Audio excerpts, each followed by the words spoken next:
Oi, oitavo ano, tudo bem? Então, estamos aqui de volta na última semana de fevereiro. Espero que vocês estejam fazendo as apostilas, aprendam a trabalhar sozinhos um pouquinho, sempre com a ajuda da gente, sentar e ter sua horinha de estudo. É o que a gente tem hoje, tá? E o que a gente tem hoje é bom, é bom. Podia não ter nada, né? Podia a gente não ter internet, ou podia a gente não ter recurso nenhum.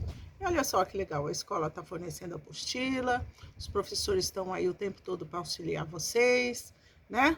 A gente tem muita coisa. Para quem podia não ter nada, a gente tem muita coisa.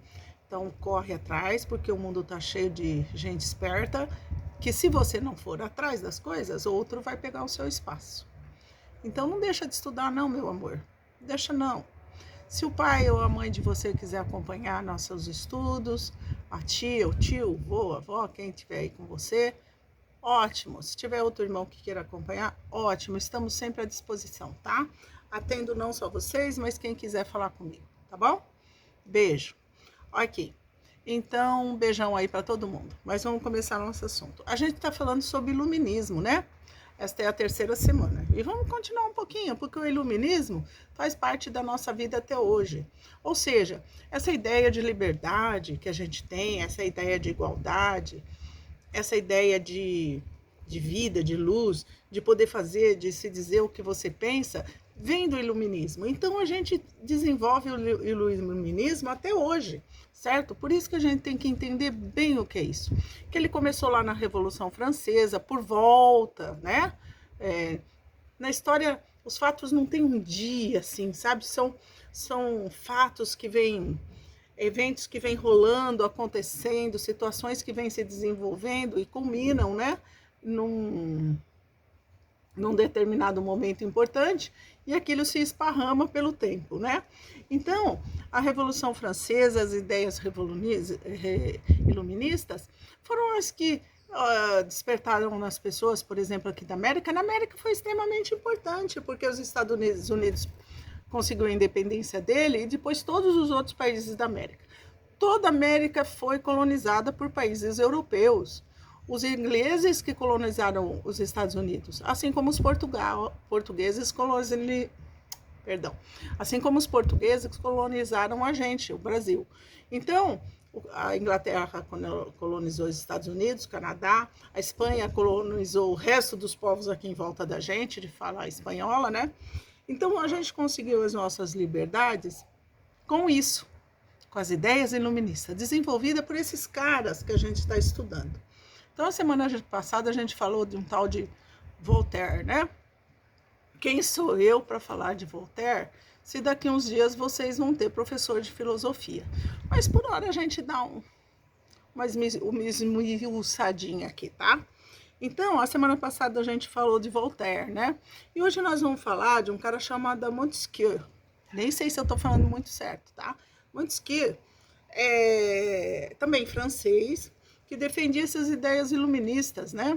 Vocês vão ter aí um mapa mental e vocês vão ter uma apostila falando sobre ele, a terceira de fevereiro. Olha só, esse cara falava muito de governo, de sistema de governo, né? Então, da corrupção, né? Olha só, tema antigo esse nosso, hein? Corrupção. Então, ele falava, se você olhar lá no mapa mental de vocês, que vocês têm lá da família dele, já você pode pensar que ele era lá de 1600, 1700. Imagina quem é que conseguia estudar naquela época. E esse cara era um grande estudioso. Ele pertencia, claro, a uma família de poder, rica, né?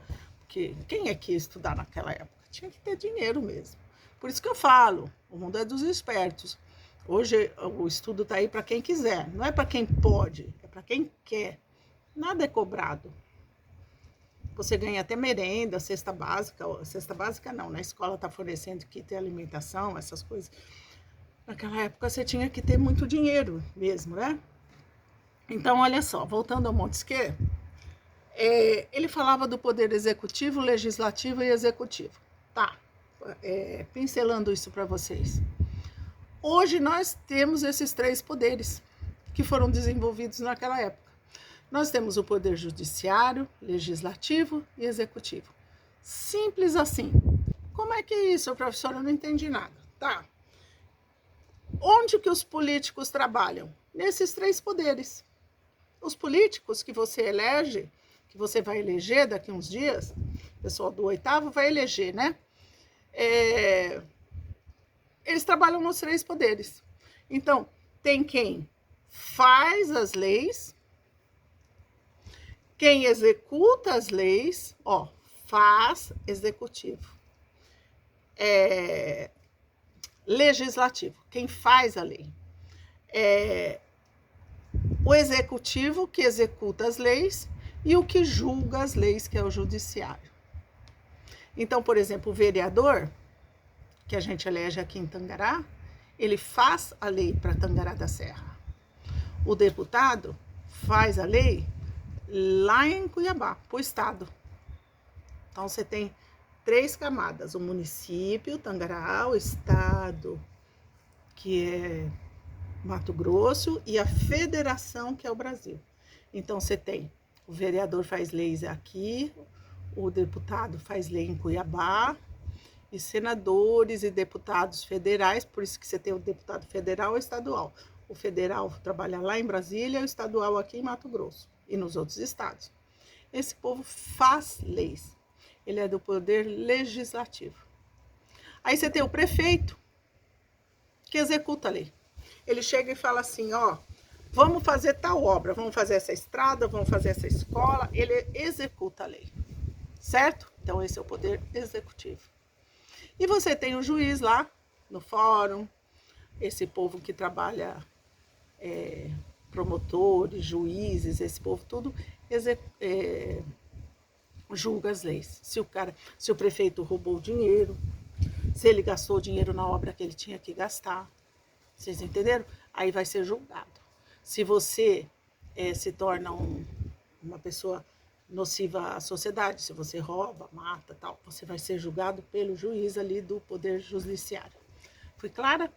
É uma matéria um pouquinho assim, vou dizer assim, não é difícil.